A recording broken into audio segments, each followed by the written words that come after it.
称啊，这个曲棍球，台语讲歪棍仔球。中华民国歪棍仔球协会伫个南投的德山高中举办全国中正杯的歪棍仔球比赛。这个选手是拼力奋战，要来争取团队的光彩。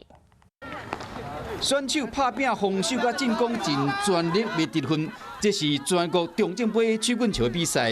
今年因为疫情有较回，参加队伍比往年较侪。